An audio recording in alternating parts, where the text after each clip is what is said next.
Bapak Ibu Guru, terima kasih banyak. Saya bersyukur sekali hari ini, siang ini bisa hadir, bisa ketemu ya silaturahmi dengan Bapak Ibu sekalian. Sudah lama sekali saya nggak ke Aceh.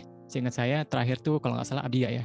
Abdia, saya pernah ke Suso, pernah ke Subul Salam, Banda, dan Melaboh, dan beberapa daerah lain yang belum saya kunjungin semua gitu ya, karena saking luasnya Aceh. Bapak Ibu Guru sekalian, saya izin sekali lagi, ini saya murid lah ya, anggap aja saya murid yang lagi sharing gitu ya. Kebetulan saya adalah psikolog praktik di salah satu rumah sakit di Jakarta, Rumah Sakit Kemang Medical Care di Kemang, di Jakarta Selatan. Banyak sekali pengalaman-pengalaman tentang hal-hal yang berkaitan dengan pendidikan yang mereka downshifting dan sebagainya gitu ya. Apalagi sekarang anak-anak kita ini daring dan nggak sedikit masalah-masalahnya gitu. Karena ini 15 menit saya presentasinya, jadi saya izin untuk saya screen langsung gitu. Semoga tidak terlalu terburu-buru ngomong tentang belajar daring 15 menit apa ya yang bisa disampaikan gitu. Tapi insya Allah kita bisa belajar banyak lah hari ini ya. Bapak Ibu Guru sekalian, kebetulan ya Allah kasih karunia saya konsultan di salah satu sekolah, di 2 sekolah di Jakarta gitu. Guru-guru pada menjerit gitu ya, bukan hanya orang tua, guru-guru juga menjerit, ini gimana cara menyampaikan gitu ya. Kalau ngomong tentang tantangan belajar daring, kita tahu ya, yang sekarang kita temui apa sih? Close kamera gitu ya, anak-anak close kamera. Terus panggil-panggil, Hilman, Hilman, Hilman gitu. Cuek gitu ya, nggak respon. Ini ada nggak sih orangnya gitu? Kok pasif sih gitu, mentang-mentang Zoom gitu ya. Atas pakai seragam, bawah enggak gitu. Males-malesan, dikasih tugas nggak dikerjain, nunda-nunda gitu ya. Bosen dan sebagainya gitu. Mudah marah, mudah merajuk gitu. Bu, jangan dong Bu, kebanyakan stres nih gitu ya. Terus konsentrasi susah gitu ya, kesulitan melakukan tugas-tugas rutin dan sebagainya. Bahkan ada mulai muncul ya, sakit kepala lah, sakit perut lah, susah tidur dan sebagainya gitu. Ini menggejala di berbagai, bukan hanya di Jakarta pasti ya, karena kita semua terkena pandemi dan sekarang kita belajar dengan daring gitu. Dan ada apa? Kok begini gitu? Saya akan coba menjejakkan dasar-dasarnya aja dulu gitu ya. Mengenali kenapa anak kita kayak gini gitu. Nanti akan dilakukan seperti apa? Terus solusinya apa? Mungkin nanti Kang Mumu bisa bantu untuk sisi teknisnya gitu ya. Ada apa dengan siswa kita, Bapak Ibu Guru sekalian gitu? Bapak Ibu pernah nggak usah anak-anak murid kita, anak kita deh ya, Bambang, Bambang, Bambang, Bambang, dan sebagainya gitu ya, responnya lama sekali atau hah gitu ya. Ada satu hal yang perlu kita tahu yang namanya kalau apa namanya, seorang dokter dari Korea Selatan bilang ini adalah fenomena popcorn brain gitu ya. Ini kayak di gambar ini popcorn brain. Popcorn brain bukan berarti otak anak-anak kita itu penuh dengan popcorn, bukan. Tapi popcorn brain adalah istilah Bapak Ibu Guru kalau pernah apa namanya ya, masak popcorn, bukan beli ya, masak langsung dimasak itu digoreng itu tok tok tok tok tok tok gitu ya.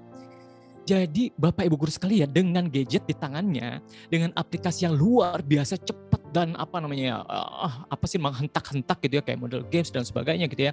Apalagi hal-hal yang mungkin tidak pantas untuk usianya gitu ya. Nah itu membuat otak anak-anak kita itu terbiasa untuk cepat dan itu meletup-letup gitu ya, merespon semua hal yang terjadi dari aplikasi atau dari tayangan yang ada di gadget anak-anak kita. Masalah nggak sih mereka bisa bertahan lama dengan ini? Iya bisa bertahan lama gitu dari pagi sampai malam gitu ya. Saya kadang-kadang tuh ngelayan klien, pasien gitu di rumah sakit, itu dari pagi Bapak Ibu Guru sekalian sampai jam 3 malam dia baru tidur setelah itu. Bahkan ada yang nggak tidur gitu ya. Bahkan ada yang nggak tidur. Jadi mereka seolah-olah bisa konsentrasi panjang gitu ya. Padahal enggak, mereka dipaksa karena fenomena popcorn brain. Dampaknya Bapak Ibu sekalian, kalau mereka mendapatkan stimulus yang biasa-biasa saja, misalnya ibu bapaknya manggil, belajar nak belajar nak belajar ya, begitu dibentak baru, nak belajar, iya gitu. Jadi tidak terbiasa dengan stimulus yang biasa-biasa saja, bahaya nggak? Bahaya. Susah empati, susah menangkap hal-hal yang biasa, susah baca buku textbook yang monokrom gitu ya. Ini kan bahaya buat mereka gitu ya, karena memang terbiasa distimulasi oleh stimulus yang sangat kuat ke otak mereka gitu. Belum yang kedua, Bapak Ibu, Saya minta tolong gitu ya, jangan-jangan ini memang ada masalah dengan mental anak-anak kita gitu ya. Begitu anak-anak kita Bapak Ibu, gini, prokrastinasi, nunda-nunda gitu ya. Terus, kayak nggak semangat gitu, jangan-jangan ada masalah dengan mental anak-anak kita. Apa? Mental fatigue, distress, nauzubillah jangan-jangan depresi. Banyak banget yang datang ke saya depresi, padahal bukan karena pandemi gitu ya. Nah, mental fatigue itu kayak gitu tuh. Jadi anak-anak yang kayak gini, entar dulu, ayo, ayo kamu, entar dulu. Itu mereka sedang menenangkan jiwa mereka. Kenapa? Cemas berlebih Bapak Ibu. Jadi mental fatigue, distress gitu ya, stres negatif ini membuat mereka nih ya susah bergerak gitu ya.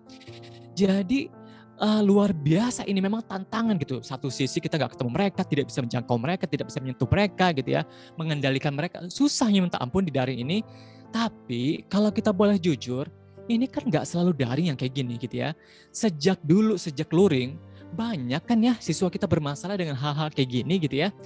Jadi kalau misalnya dulu anak-anak kita yang semangat waktu TK terus apalah segala macam, kelas 3 tiba-tiba udah nggak mau belajar, atau misalnya yang kelas 6 tiba-tiba udah nggak mau belajar, nggak mau sekolah, atau misalnya yang kayak saya yang saya temui ini banyak nih sekarang nih di ruang-ruang praktek, itu anak-anak kuliah udah nggak mau ngelanjutin skripsinya, bahkan tinggal skripsi Bapak Ibu sekalian. Kenapa? Mental fatigue, distress, bahkan depresi. Ada satu yang saya ingat ya, klien saya yang belum selesai sampai saat ini. Itu mereka apa namanya ya, ini anak pinter, cum laude gitu ya. Terus ngelanjutin S2, baru 1 tahun itu dia udah kayak gini. Udah liatin burung onta. Itu di salah satu kampus negeri di Jawa Barat. Itu ada kebun binatang yang dia setiap pagi itu datang ngeliatin burung onta aja. Terus habis itu sore dia balik lagi gitu. Gak bisa dihubungin oleh orang tuanya gitu. Kenapa? Di-stress gitu ya. Ini yang kita bilang downshifting gitu. Tidak minat belajar, otak udah gak bisa mengakses gitu ya. Pas dites IQ mungkin bagus gitu. Tapi susah mengaksesnya karena apa? Downshifting gitu. Tiba-tiba ngejebrak aja gitu ya. Karena apa? Sudah nggak kuat lagi menahan tekanan-tekanan dan sebagainya gitu. Lalu apa masalahnya? Jangan-jangan Bapak Ibu sekalian itu ada limbic system di sini nih, kayak konde di sini nih, limbic system itu di kepala bagian belakang sini. Limbic system itu si pusat emosi. Limbic system memang pusat emosi tapi berkaitan dengan fungsi kognitif gitu Bapak Ibu sekalian. Jadi kita tanyalah anak-anak kita ya, pengalaman emosi sejak dulu, kenapa sekarang meresponnya jadi garing gitu ya, jadi kok nggak semangat dan sebagainya. Ada apa sejak dulu pengalaman emosinya? Bagaimana dengan ancaman? Bagaimana dengan tekanan? Apakah mereka kenyang dengan ancaman dan tekanan? Ini jadi masalah buat anak-anak kita gitu ya. Misalnya gini, ayo belajar. Kalau nggak belajar kamu awas ya, ibu cabein kamu atau apalah gitu ya. Atau misal tekan-tekanan belum sekarang ada KKM dan lain sebagainya. Kita nggak menyalahkan sistem, tapi kadang-kadang kita abai dengan sisi psikologis anak-anak kita, siswa-siswa didik kita, sehingga mereka tanpa sadar mereka terseret-seret gitu ya. Begitu mereka nggak bisa lagi, mereka cuma bisa kayak gini. Ayo dong semangat. Ya semangat. Jadi garing gitu ya, jadi garing. Sejujurnya, ini bukan masalah daring atau luring. Jadi ini masalah apakah anak-anak kita sehat secara mental, secara psikologis atau enggak. Sehingga mereka bisa mengikuti pembelajaran apakah itu luring atau daring gitu ya. Nah, Bapak Ibu guru sekalian, kalau dalam fakta otak, dalam ilmu neuroscience itu ada 3 dalam 1. Ini otak ini nih yang Bapak Ibu guru lihat ini, itu ada bagian yang namanya korteks. Korteks itu topi berpikir. Jadi sebenarnya anak-anak kita bisa belajar ataupun kita bisa belajar sampai usia lanjut sekalipun gitu ya. Selama 30 juta tahun lamanya. 30 juta tahun lamanya Bapak Ibu guru sekalian. Kebayang nggak? 30 juta tahun itu nggak separohnya, umur kita tuh nggak sampai separuh 30 juta tahun. 100 tahun aja udah syukur gitu ya. 30 juta tahun bisa belajar gitu ya, untuk menggenapkan nih, mengisi penuh topi berpikir yang namanya korteks ini gitu. Tapi satu hal, Bapak Ibu guru sekalian, ini yang saya bilang tadi, ini bagian emosi, sistem limbik ini, limbik system itu pusat emosi, tapi dia pintunya informasi masuk ke korteks ini Bapak Ibu guru sekalian. Jadi kalau anak-anak kita dalam kondisi emosi yang nggak bagus, negatif, walhasil yang terjadi adalah mereka susah belajar, mereka susah untuk menghantar informasi ke topik berpikir yang namanya korteks ini gitu. Jadi kalau kita bilang kayak gini, Ahmad, Siska, udah tahu belum? Ibu udah kasih tahu tadi. Udah Bu, coba sebutin lagi. Apa ya Bu? Karena memang pintu ini tidak membuka jalannya ke topik berpikir. Sehingga informasi tidak dihantar di sini dalam waktu yang berkepanjangan atau long term memory, memori jangka panjang. Dia cuma ada di short term memory di batang otak mungkin atau sampai di limbic system karena tidak terbuka, nggak masuk informasi ke sini. Kenapa? Karena stres. Jangan-jangan anak kita depresi. Depresi itu kalau ada anak siswa kita udah bilang kayak gini, belajar buat apa gitu, itu udah burn out tuh. Mendingan mati aja, itu udah ciri-ciri depresi gitu ya. Nah kalau stres Bapak Ibu Guru, ini ada gambar otak dua, ini sinaptik ya, ini sel-sel saraf yang sambung-nyambung, ini juga nih. Nah saya mau jelasin gini, ini otak anak-anak kita yang terganggu gara-gara stres, distress, bahkan depresi, itu otaknya terganggu di bagian hipokampus. Hipokampus itu fungsi kognitif Bapak Ibu Guru sekalian, dan bagian PFC yang cuma ada di manusia, tidak ada di hewan, tidak di makhluk lain gitu ya. Allah cuma kasih untuk manusia aja gitu ya. Hipokampus ada di otak binatang mungkin, tapi PFC cuma ada di manusia. Hipokampus sekali lagi fungsi kognitif, PFC fungsi kemanusiaan. Kalaulah ini gara-gara stres anak-anak kita, mereka susah berpikir, mereka susah untuk kontrol diri. Makanya kejadian-kejadian sekarang banyak banget yang bunuh diri, yang tiba-tiba iseng naik ke JPO, jalan jembatan penyeberangan orang, terus lemparin batu gitu ya. Kalau Bapak Ibu Guru lihat beritanya, itu kan sangat mudah sekali untuk bilang saya bosen, saya iseng gitu, sangat mudah sekali. Dan itu membuat bagian otak nih, otak kontrol PFC itu bermasalah, gak bisa mengontrol dirinya kan, otak manusianya bermasalah gitu ya. Oke, baik. Bapak Ibu Guru sekalian, agar tidak garing gimana dong? Ini saya langsung potong kompas gitu ya, semoga keburu juga. Bapak Ibu Guru, selain skill yang nanti akan dijelaskan oleh Kang Mumu gitu ya, suka nggak suka garing ini tentang salah satu bentuk emosi gitu ya. Garing, gak enak banget sih. Nah garing jangan-jangan bukan anak kita aja yang garing responnya, jangan-jangan kita yang menyampaikan juga garing gitu ya, karena emosi itu menular Bapak Ibu Guru sekalian gitu ya. Jadi kalau ngomong tentang emosi, jangan-jangan emosi kita negatif gitu ya. Kamu, woi, ayo buka kamera, awas gitu. Itu kan bahasa ancaman gitu ya. Jangan-jangan itu yang kita hantarkan ke anak-anak kita sehingga emosi negatif itu diserap apa sih gitu ya. Walhasil garing lah gitu ya, berjalan dengan garing gitu ya. Nah, emosi positif atau negatif ini menular. Itu teorinya banyak lah, salah satunya Giacomo Rizzolatti gitu ya. Jadi kita memancarkan teori vibrasi gitu ya. Kalau kita memancarkan emosi positif, maka siswa akan iya gitu ya. Tapi begitu kita memancarkan emosi negatif gitu, yang terpancar juga gitu. Jangan-jangan garing pembelajaran kita di daring ini salah satunya karena kita tidak memanage emosi kita dengan baik gitu ya. Nah, saya ada teknik-teknik sederhana yang Bapak Ibu Guru mungkin bisa lakukan ya. Kalau dibilang apakah saya stres atau enggak stres gitu ya, jangan bilang bahwa psikolog itu enggak stres juga gitu ya. Apalah segala macam, harus praktek dan sebagainya, belajar, betul ngajar di kampus juga daring juga. Wow, saya bilang ini kalau saya stres bagaimana bisa bantu orang gitu. Ada beberapa teknik sederhana ya Bapak Ibu Guru sekalian, waktu saya ke Aceh waktu tsunami 2004 ya. Itu saya mengajarkan ini aja nih, teknik breathing gitu ya. Teknik breathing waktu itu saya ke Abdiya, Melabuh dan saya lupa saya tuh Abdiya, Melabuh dan apa gitu. Nah Bapak Ibu Guru sekalian, sebentar saya tutup dulu, ini kayaknya harus ditutup dulu. Mohon tidak dicoret-coret biar bisa kita belajar maksimal gitu.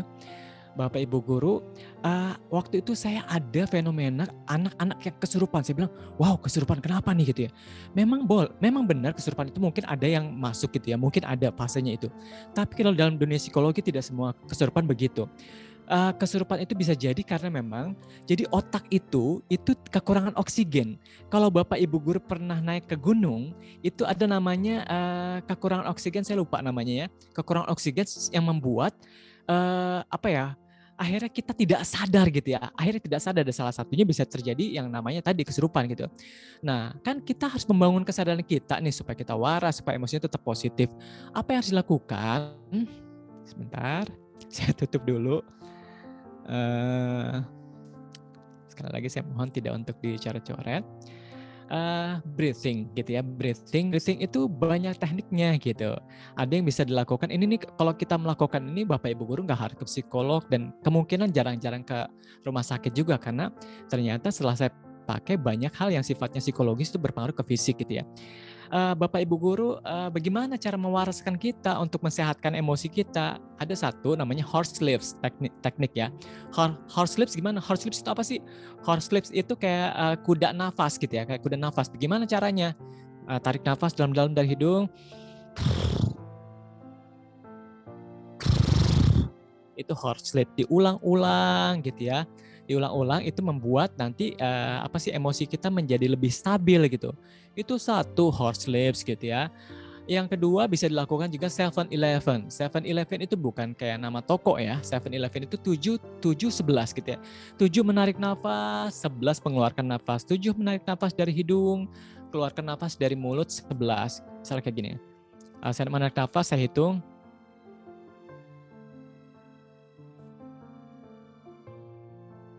Setelah 7 saya mengeluarkan nafas 11 detik.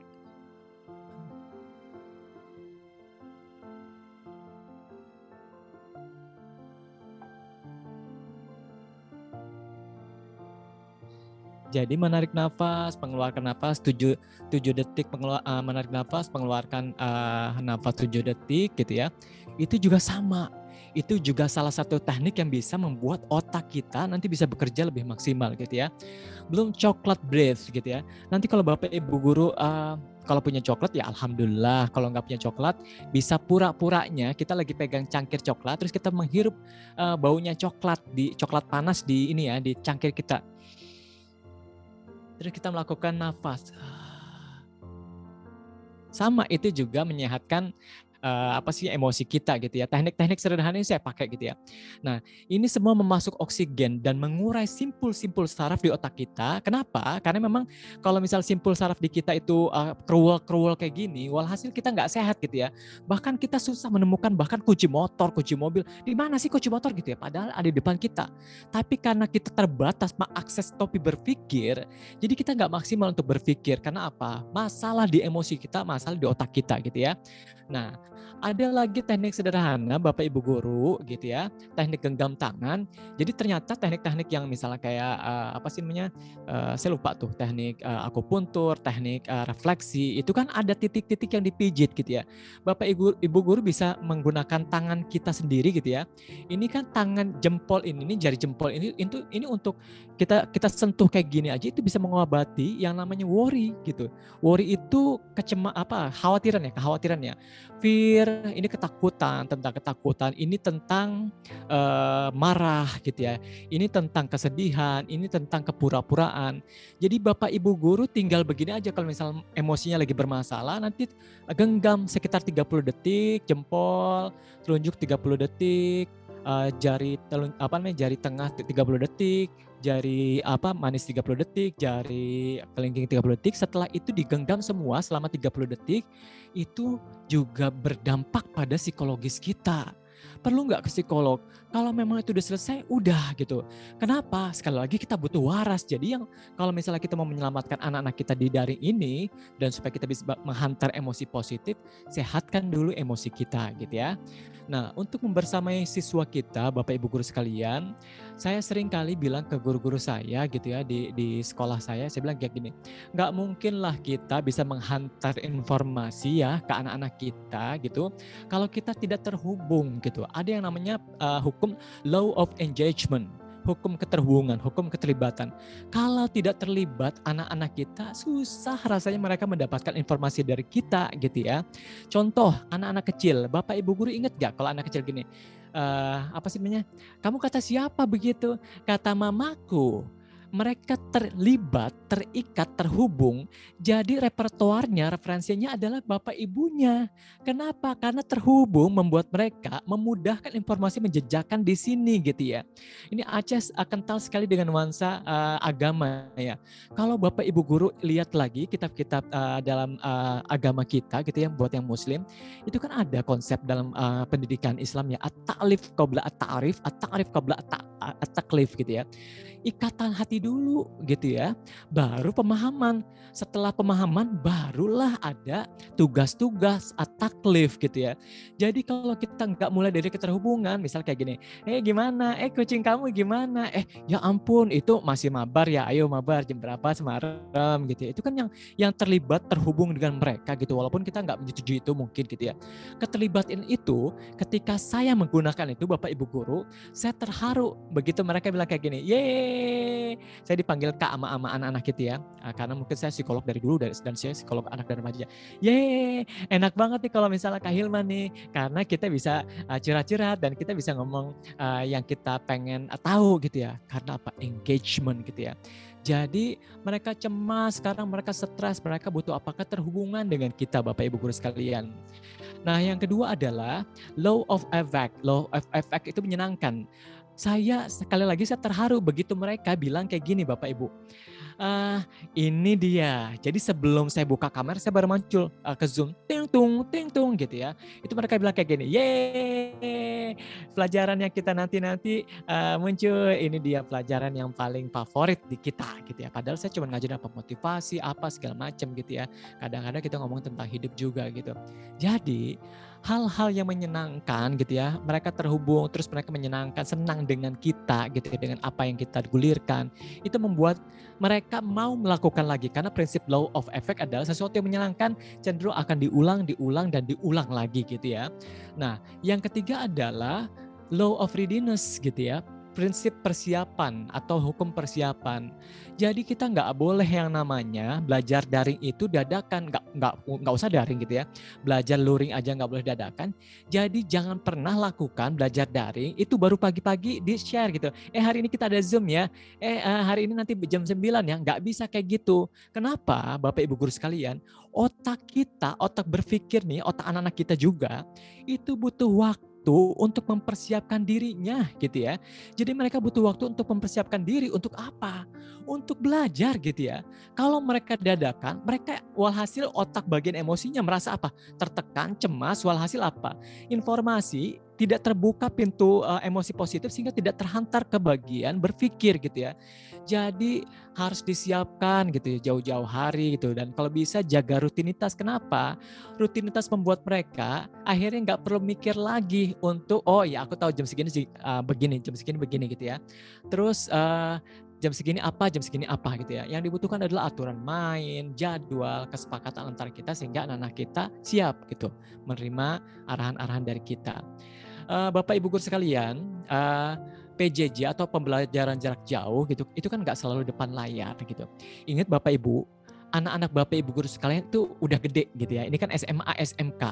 Kalau kita ngomong tentang SMP aja ya, mereka kan sudah beralih hormon, sudah beralih, puncak perkembangan fisik ada di SMP gitu ya, 2 tahun setelah pubertas atau mimpi basah atau menstruasi gitu ya. Jadi kalau Bapak Ibu lihat teori lagi, mereka bukan lagi pedagogi, mereka sudah berpindah ke andragogi gitu ya, pendidikan orang-orang dewasa. Jadi tidak seharusnya mereka tuh belajar selalu dari kita-kita daerah gitu-gitu sampai berbusa-busa di depan Zoom gitu. Yang harus mereka lakukan adalah mereka tetap harus bergerak. Kenapa Bapak Ibu guru? Karena apa? Bapak Ibu guru lihat deh di sini. Ini ada bagian otak bagian ganglia basal nih. Ini ganglia basal nih. Ini yang kayak gini nih, ganglia basal. Terus ini ada hipokampus. Hipokampus yang tadi saya sebut sebagai fungsi kognitif. Terus di sini ada amigdala. Amigdala itu pusat emosi, regulasi emosinya. Bapak Ibu guru tahu supaya mereka tetap sehat, harus sehat gitu ya. Mereka harus bergerak. Jadi kalau di Zoom bisa bergerak atau ketawa-tawa atau bergerak agak-agak banyak, bergerakan besar gitu. Itu penting. Ada beberapa sekolah yang bilang kayak gini, oke, kita tutup dulu Zoom-nya, saatnya kita sekarang bergerak-gerak di halaman untuk misalnya berjemur gitu. Itu penting sekali dalam sebuah pembelajaran. Kenapa Bapak Ibu guru sekalian? Bapak Ibu guru tahu nggak hadis tentang bagaimana Rasulullah begitu orang marah disuruh apa? Dari berdiri suruh duduk, dari duduk suruh berbaring, dari berbaring suruh berjalan. Ada pergerakan kecil sampai pergerakan besar. Kenapa? Karena otak bagian bergerak itu akan menstimulasi bagian eh, fungsi berpikir dan bagian emosi gitu ya. Jadi kalau anak-anak kita diem aja itu mereka akan garing. Tapi begitu mereka bergerak itu otak bagian bergerak itu menstimulasi otak berpikir, otak memori dan otak bagian emosi. Dahsyat ya, luar biasa. Kita tuh kadang-kadang dikasih karunia Allah tuh luar biasa banget gitu ya. Nah, Bapak Ibu guru terakhir nih, tantangan siswa kita saat ini adalah bagaimana sih menjadikan sosok-sosok kita ini bertahan di zamannya. Mungkin iya sekarang tidak maksimal. Ya sekarang sih apa sih supaya mereka berpikir aja. Kenapa? Karena otak itu use it or lose it. Mereka harus tetap berpikir, bertahan sekarang. Use it or lose it. Kalau mereka nggak berpikir sekarang, mereka bakalan lose it gitu ya. Otaknya tuh bakalan putus gitu karena nggak dipakai gitu ya. Ketika putus nggak dipakai, itu nggak ada reproduksi sel-sel saraf lagi gitu ya. Sayang banget gitu ya. Jadi kita mungkin sekarang belajar nggak maksimal, it's okay nggak apa-apa. Tapi yang penting mereka berpikir, jangan pernah berhenti berpikir gitu ya. Nah, usia tantangan kita nih di SMA, usia SMA itu karakter semakin terbentuk Bapak Ibu guru sekalian gitu ya. Usia 18 tahun itu nanti karakter itu terbentuk dan agak susah berubah setelah itu. Menurut teorinya pribadi itu setelah 18 tahun susah berubah. Jadi kita sekarang berkejaran waktu untuk membentuk pribadi dan karakter anak-anak kita karena apa? Stephen Covey bilang karakter itu menentukan nasib gitu. Jadi kalau misal karakter kita sekarang dengan daring aut-autan, acak-acakan, bagaimana nasib anak-anak kita nanti? Baik Bapak Ibu guru sekalian, itu saja yang bisa saya sampaikan. Nah, terburu-buru mungkin kan 15 menit ya. Selanjutnya mungkin nanti akan dilanjutkan oleh Kang Momo gitu untuk bagaimana sih beliau ahli IT ya. Oh di apa sih internet apa aja sih yang bisa dimanfaatkan atau bisa dimaksimalkan untuk pembelajaran daring. Itu saja yang bisa saya sampaikan dulu. Mohon maaf lahir batin. Terima kasih. Assalamualaikum warahmatullahi wabarakatuh.